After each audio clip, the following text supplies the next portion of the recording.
Good, everybody. Pastor Gary here. I am one of the pastors and certainly glad to be able to join you all and look at however you all may have tuned in online. Just know this, man, we are so glad to have you. Please accept this welcome from us. And we're looking forward to being able to get off into God's word here in a second. But before we do, just if any of you all have been wondering this question, when will Mercy Hill open the doors? If you haven't already, go check out our website. Pastor Andrew and Pastor Bobby discussed this in length and actually gave a time frame. We're looking to try to shoot for the time frame of the end of June, early July, and we're looking to kind of kick it off with a Thursday night gathering. And you can find out more about all of that, and you can actually find that discussion at our webpage. So please go and check that out. Y'all, just so you know, since we've been gathering online, man, God has been doing some amazing things. Yet at the same time, if y'all are like me, you all are looking forward to being able to get back together again and worship in person. And man, I could probably just go ahead and tell you, man, there's probably going to be somebody running some laps around Clifton Road Auditorium when we get back together. And if somebody would take that bet, like I'm sure that I might be the runner in order to do that. They call that a fixed bet. I'm okay with that. All that to say, mercyhillchurch.com. You can find out the latest details about when we're going to be opening doors again. So be sure to check that out. All right, with that being said, we're back in Romans 8. Continuing our Finally Free sermon series, we've been seeing and hearing how Jesus came to bring us more freedom, not less. And today we're going to be talking about our view of good. If you grew up in a call-response church, you've likely heard this said before. God is good. Then the congregation says, all the time. And then the caller says, all the time. God is good. Y'all, God is indeed good. And he calls and he destines people for good. So it's quite natural for people to desire good. That desire is reflected in how we make our plans. Y'all, we all want to live the good life. You see, we plan for it. We expect and really try to set expectations and aim to achieve the good life. Y'all, our plans for our life is what we call the good life. You see, when things are going as planned, we say life is good. When things are going as planned, we say that we are grateful. When things are going as planned, we say we crushing life. I mean, we just straight up crushing it, right? You know what I'm saying? But our response when all things don't go as planned shows why Jesus came to bring more freedom, not less.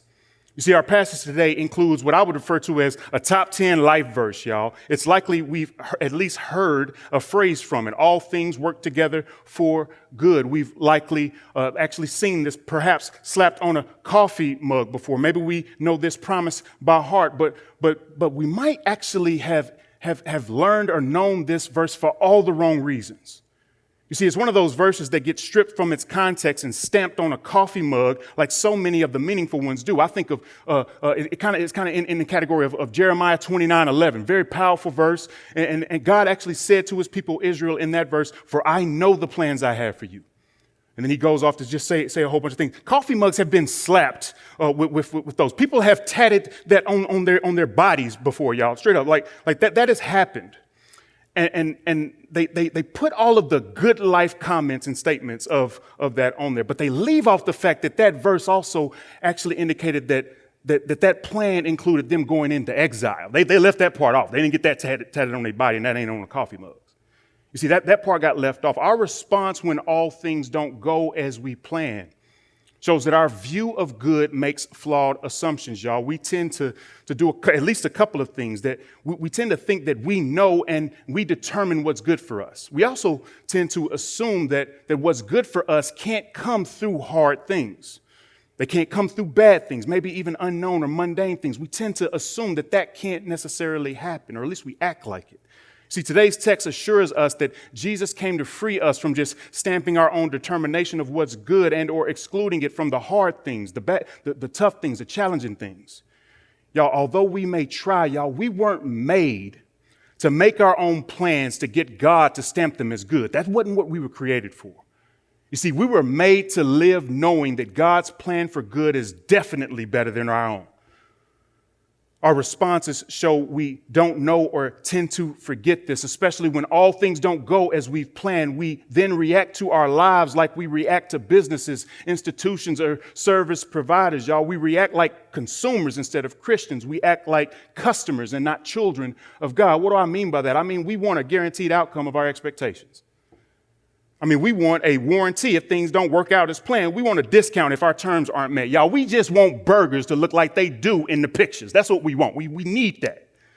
You see, we plan and we live for what we want to experience. College prospects want to guarantee of whatever they call a good college experience, while parents of college prospects just want to guarantee that their kids going to get a good, high-paying job so that they don't come back and live with them. I get that. Yet when all things we've planned for don't happen, our response reveals the massive flaw in our view of good. I'm talking about our responses when students take semesters off or drop out because school wasn't what they'd expected. College graduates move back into the home with their parents. Our DoorDash order ain't right. Our car battery goes dead. Doing God's word actually makes life harder. How do we respond then? Plans for God's mission end up getting delayed. Family conflicts aren't getting resolved. Or on a more serious note, your health condition changes and rapidly declines. You lose your job. You can't pay your rent. You have nowhere to go. Or even more horribly, and may God forbid this, when a car accident hospitalizes a college student, when a loved one dies from COVID-19, when human life is ended by another human life, y'all, how do we respond to these things? Y'all, how we respond to these things, it not only reveals our view of God, it reveals our view of us. You see, it reveals that Jesus came to bring more freedom from doubting God's plan is working for good, or doubting God's power to call us from death to life, from doubting God's glory is worthy of our love. Jesus came to bring us freedom from that.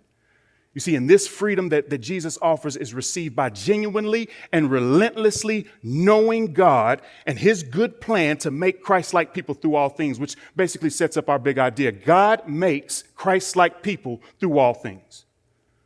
This is why we value discipleship as a church, y'all. This is just so y'all know, side note, like this is what we about. This is why we say discipleship is word taught, life called. This is why we say that we make disciples and multiply churches, y'all. That's our mission, y'all. If God plans to make a Christ-like people and we call ourselves God's church, then our goal is to work the plan and do what God has given us to do, y'all. Just so you know where we're going to be going.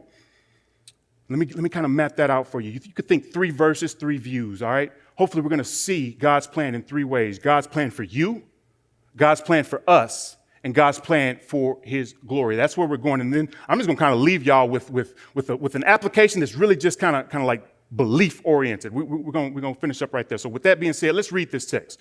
Romans chapter 8, verse 28 says this, "And we know that for those who love God, all things work together for good. For those who were called according to his purpose. For those whom he foreknew, he also predestined to be conformed to the image of his Son, in order that he might be the firstborn among many brothers. And those whom he predestined, he also called. And those whom he called, he also justified. And those whom he justified, he also glorified." Y'all, if I was asked to summarize Romans chapter 8, verse 28 through 30, I'd say something like this. Paul assured, he just confidently assured that all things work together for good for those who love God and are called according to his purpose. He also then summed up God's plan for good to include a glorified people being conformed to the image of Christ. You see, this sets up really our first view of God's plan, which is God's plan for you. All right, God's plan for you. In verse 28, Paul expressed what he knew to be true. Another way to say that is he expressed the knowledge of the truth. You see, the truth that Paul knew revealed 2 things that God gives us. It revealed assurance and promise. You see, assurance is shown in the "and we know" that Paul wrote. Promise is shown in the "all things work together for good." You see, how Paul wrote these should make us crave these. It should make us want these. Y'all, in life by faith, you're meant to have these things. You see, it's kind of natural for us to really expect assurances and promises, y'all. For real, like when we drop our car off at the shop in the morning, we want an assurance that it's going to be ready by the afternoon. If we order groceries online by a certain time, we want a non-contact delivery promise by today. Like it need to happen. If my kids ever want candy again in their natural life, then they better make sure that they calm down and don't say a word while I'm on this Zoom call. That better happen. All right, okay, so there are differences between promises and bribes and assurances and all that good stuff. I'm just saying, I'm just kidding a little bit. Like I said, by faith, you are meant to have these things, promise and assurance, so that at all times, in all things, you can know without a doubt that God is working to bring forth good. 2 weeks ago, We all heard that at times you don't know what to pray for as you ought. And that's when God's Spirit intercedes on your behalf so that even when all things isn't what you've asked for, planned for, or expected, you can still know that you'll have everything that you need by the power of God's Spirit. Even when all things includes future or unknown things, this is true for you. You can know for sure. You can know this for sure, y'all. God is still working in all things to bring forth good. This goes to show that the assurance of God's word makes you entrust unknown things to God by revealing what God has made known. You see, you should desire this. You should crave this. You should want this. You need this. It's really the only way to live with hope, y'all. How can you be sure that you've got this assurance? Another way to ask that is, who is God's plan as described right here for, or who is it not for? Well, see, Paul gave really a couple of conditions that are quite linked to one another. First, he says that those that love God. Secondly, he said those called according to his purpose. Y'all, when we think about this, what does Paul mean first by loving God? You see, I appreciate John Piper's description of this. Loving God is the abiding condition of the hearts, is how he describes this. Whether it's strong or whether it's weak. That's what loving God is, the abiding condition of the heart. See, it's not like an act. It's not something you immediately do. It's like, no, like it's just, it's a condition of the heart. Piper then goes on to describe what loving God is not. He says, loving God is not meeting God's needs. It's not loving God's gifts necessarily. He's not saying that we don't appreciate God's gifts. He's saying that no, like the gifts of God are to be appreciated and enjoyed, but God is the one who's to be loved for them. You see, like loving God is not what it's not what God prompts us to do. Like that's not us loving God. Love for God is a matter of the heart's esteem for God before it produces anything else, y'all. Loving God is the heart condition that flows from knowing and being in a relationship with the one true living sovereign God. Simply put, the heart to love God comes through the call of God. To love God, you need a new heart. To get a new heart, you must hear the call of God's word and respond with faith. Who is God's plan as described not for? Just take Paul, for example. Paul, the author of this letter, just as an example. Before he was known as Paul, he was known as Saul. He was an uppity, proud Jewish hypocrite and Roman citizen. Saul was a male thief, y'all, who intercepted mail in order to find, persecute, and kill Christians. Simply put, Saul was a killer. If John Gotti was a killer, Saul was a killer, y'all. You see, if you were a Christian, Saul was the type of dude, he'd hold your coat while somebody killed you. That's the type of person Saul was. You see, God's plan didn't seem like it was for Saul in any way, shape, form, or fashion. That was until one day when he encountered the risen Christ, it was. Saul met Jesus, who opened his eyes to see him, Jesus, for who he truly was, the Son of God, maker of all things, who was the one who, even though he created all things, was sinned against by that which he created. And yet he had already planned to fulfill the will of his Father before the beginning of the ages by the power of the Holy Spirit to save, redeem, and purify a people that would choose to know and love him because of what it is that he's done. You see, this is the encounter that Saul had, which then led to him being renamed Paul. You see, he was high up, but then he got brought low. You see, I know, man, when we hear these types of things, man, we got a couple of options as to how we respond to them, because options abound with how we view things nowadays, especially viewing God, his character, and what's good. But know this, there's just one way to get this assurance, which basically means you got two options, y'all. Who is God's plan as described for, not for? Like if we want to answer that question, man, maybe we just need to maybe you're here today and somebody shared this with you. Maybe you're here, you're not a believer. Somebody shared this, and that's how you got a chance to tune into this. Just know this, man.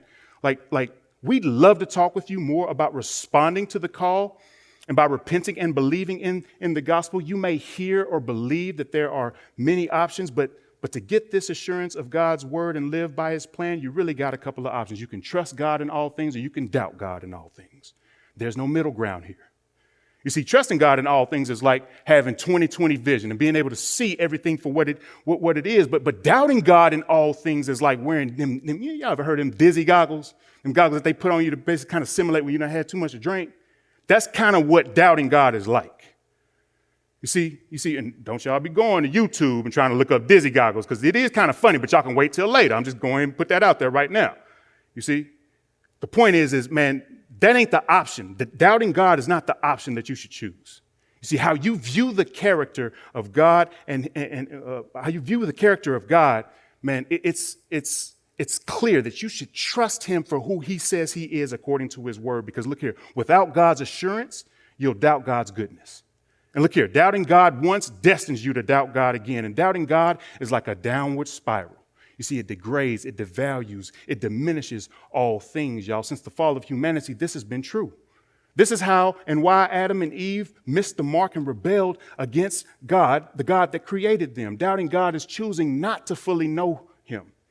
Not knowing God means not having God's assurance. And without God's assurance, y'all, God's promises don't apply. Matter of fact, the opposite of his promises is what becomes true. You see, the fall is also why our good, what we see as good, isn't like God's good.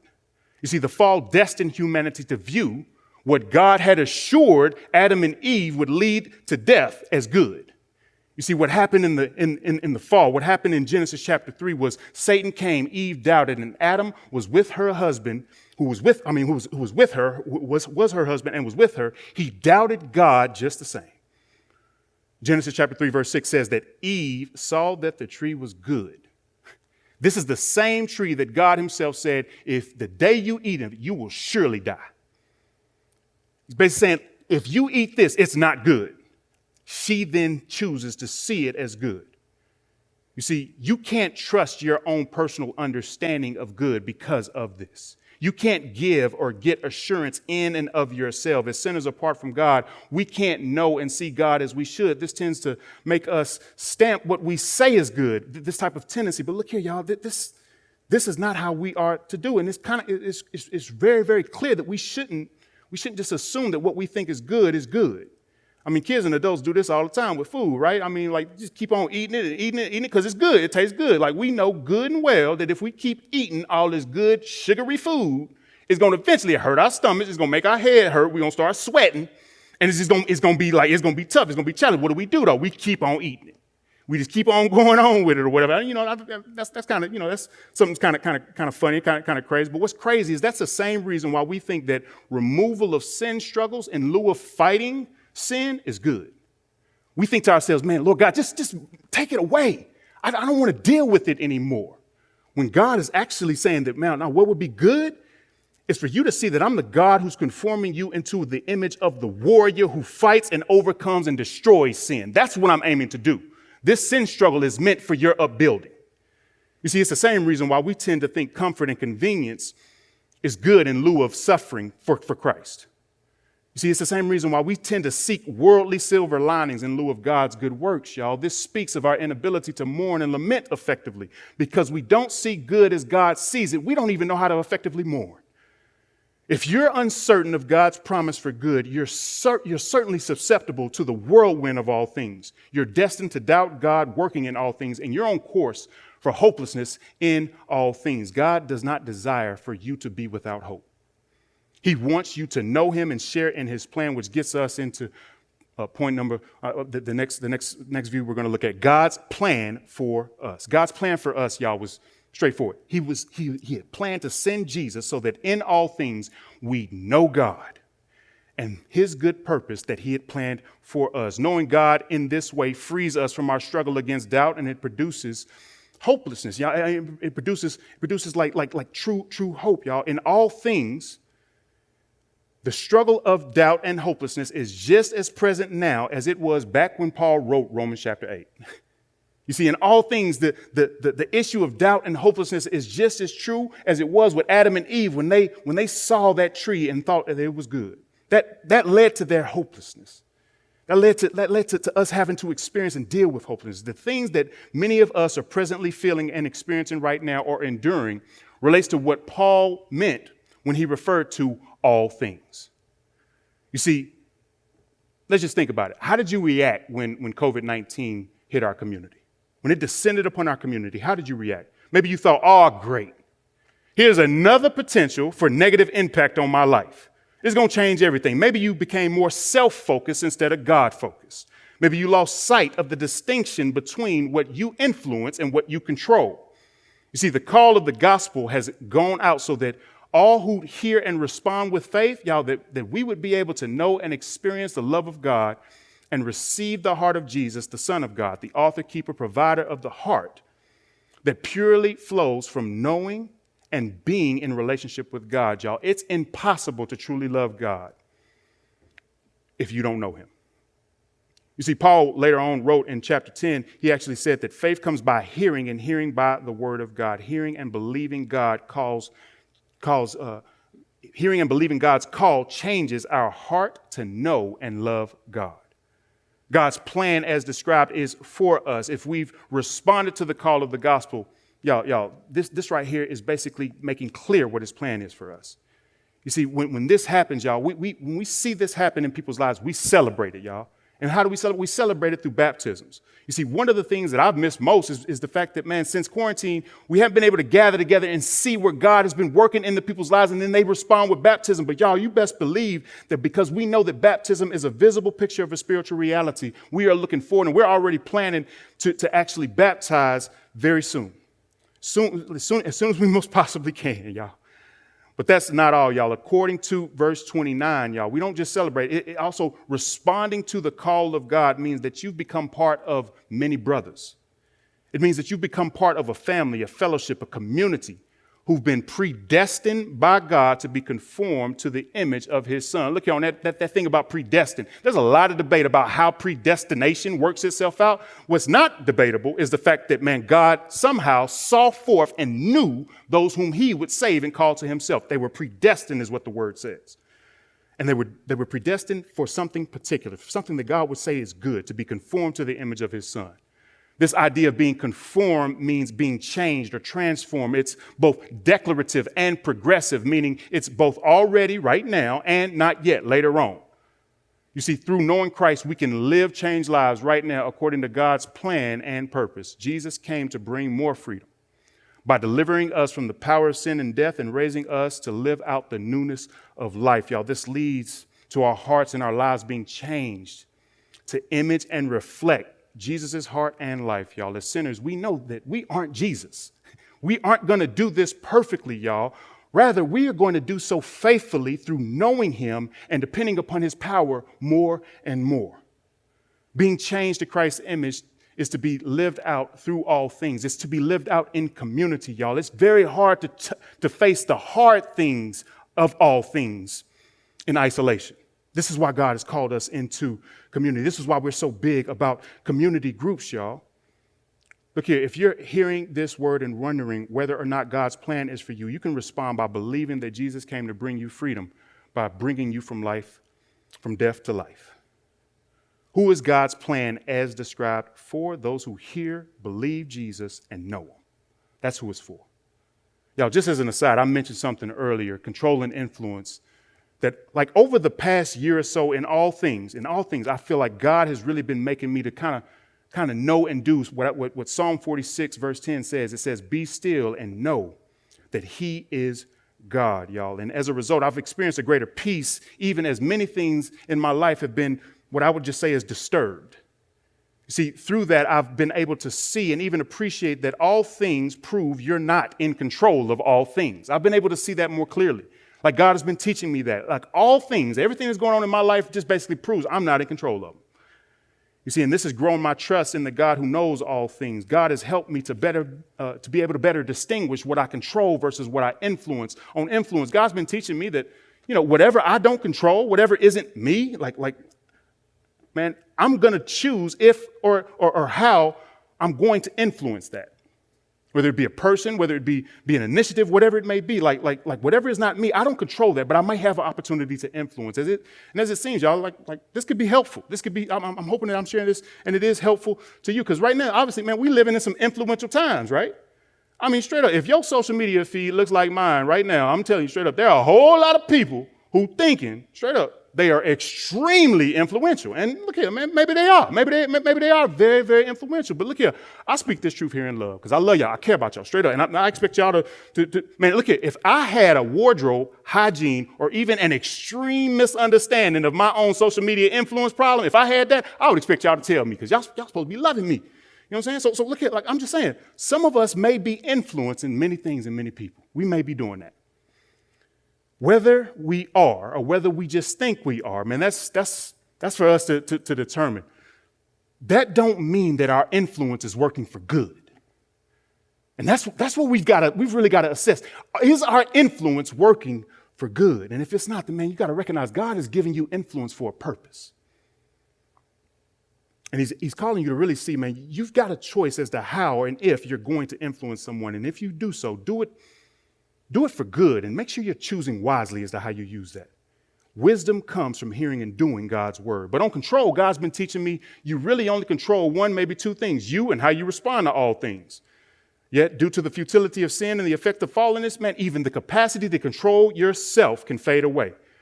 And just to make it plain, y'all, some of y'all hearing this already know that even before COVID-19 hit, I've been going through it over this past year. My mother's health has drastically declined. You see, I don't wake up right now without her on my mind. I don't go to sleep right now without her on my mind. She's in her mid-70s, 500 miles away from where I reside, and she's now mentally impaired and living alone. Long story, sounds crazy, I know. Then COVID-19 hit. And like many of you, I was concerned and uncertain about, man, how that would impact my kids, my wife, my household. I was uncertain about how it would impact this church. I was uncertain about, man, just so many things. And I struggled with uncertainty in just about every way that I could possibly think of. I could go on and on and on. But what stood out to me most is that everyone was struggling with this same kind of uncertainty. Through it all, there were still endless reasons being given to me to rejoice. You see, I was able to head back to Nashville, Tennessee, where my mother is during COVID-19, which that was in question for a while, and be able to handle many of her affairs that I needed to at that particular time. And in late May, my wife and I, we got a chance to celebrate our 9th anniversary, y'all. And man, that was a joy just to kind of see, man, like God has brought us so far. And then on top of that, I experienced another birthday. Y'all got to excuse me. I've been nostalgic lately. You know, I've been nostalgic. So one of my wedding day pictures, you know, I actually have it in my closet at home, and I just happened to be looking up at it, and I was taking joy in it. I was just remembering that day, remembering how thankful I was to God that He would give me such a gift. And then I was thankful, but at the same time, I started to be reminded of the fact that, man, there were men who had been impacted in my wedding party in ways that, man, they're no longer here. Like my homeboy Wood, college roommate, man, he passed away back in November. I mean, just suddenly, younger than me, a year younger than me. One of my closest homeboys in high school, man, went to prom together. He and his girlfriend then, his wife eventually. I was in his wedding, he was in my wedding. Man, close friend of mine, man, he let me know that his wife passed away last year. As a result of man, same type of suffering that I see my mother right now enduring as far as kind of a mental decline. And she was younger than me. It's been crazy. Yet at the same time, what really like just helped me to see, even in the midst of those tough times, man, especially my friend Tate, man, his demeanor and his faith through it all to just know that, man, God was going to be the one who was good to see him through this. You see, Keontae's faith in God, man, through the suffering of these present times, still helped him to basically show that, man, all things work to grow our endurance of the sufferings of this present time. You see, by God's grace, y'all, we can respond to all things knowing God is good, He's in control, He's bringing about His purposes, and He's making us Christ-like. God is bent on making a glorified people. This shows that God's plan it's not just personal, y'all, it's also corporate, y'all. God's plan isn't just for you, or it's not just even for us. God's plan is ultimately for His glory. Everything He is working together for good. You see, what sets up really the third view, God's plan for his glory. Verse 30 reveals that God's plan for good includes a glorified people being conformed to the image of Christ. It says predestined, called, justified, glorified, called according to his purpose. Y'all, this basically means that we aren't meant to live for our own self-gratification. 2 Corinthians chapter 5, verse 15 says that we are no longer to live for our sake, but for him who died and rose for us. You see, we were predestined, known by God before the ages, and called, summoned by God to be obedient to what it is that he is purposing to do, what he is planning to do. We've been justified, declared righteous, just as if we had never sinned by the cross of Jesus Christ, just as if we had never sinned. He sees us as he sees Christ. Y'all, this right here really does kind of go to show that, man, it is God who is to be glorified, and God's glory is to be seen in a glorified people being conformed to the image of his son, Jesus Christ. What is God's plan for his glory? I'll describe it in a couple of ways. First, God's plan is to make a glorified people Christ-like through saving and sending, y'all. This is why our mission is to make disciples and to multiply churches, y'all. Examples of this are, man, you look at our two previous church planters, y'all. Eric Carter, both of them had good jobs, provided a measure of security for their families and significance in the community, deep friendships, good church, plenty of ministry opportunities here, but they risked it all, gave it all up because of their longing for more people in less gospel-saturated places to be able to enter into the family of God. This is what they did. They gave up their good for God's good. That's what they did. The second thing that we could describe, man, what's God's plan for his glory is God's purpose is to be glorified through the salvation of people from every tongue, every tribe, every nation. You see, if God only conformed a people who were already similar, y'all, it wouldn't show his superiority above every other religion. You see, the gospel transcends culture, ethnicity, socioeconomics. Y'all, it transcends all. Like a piece of art that is recognized worldwide as a masterpiece versus a child painting that only the child's mother can appreciate. God is glorified by the diversity of people who value him as supreme. Jesus is the firstborn among many brothers.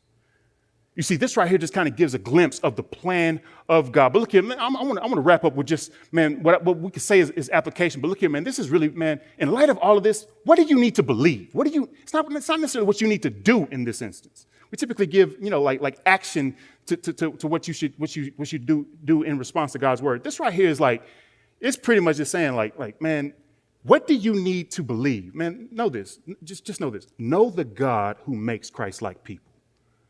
That's what this passage is getting us to see. That's what God's plan is all about. We are to know the God who makes Christ-like people, y'all. This right here is what leads us and really just cultivates us to love him for who he truly is. This right here is what brings about the heart that sits in the presence of God and knows that he is God. You see, knowing God relationally is greater than being concerned about what's good for us. Knowing God relationally it's more important than what you think you got to do. You see, man, knowing God is really about us aiming to increase our value of God. Look, I'm going to give you a couple of quick resources. Desiring God by John Piper, and then Knowing God by J.I. Packer. These are great resources, man. I've read them, and man, from time to time I go back and I reread them. They're that foundational, and just in opening up and kind of giving me a greater glimpse, man. Look here, but I don't tell you to read that because that's what's. Look here, I'm telling you because, man, I want you to know God, and not know Bible facts. I'm not trying to say, man, you need to know more Bible verses. I'm saying, man, you need to know the person that the Bible speaks of, because if you know, you ain't got to worry about doing.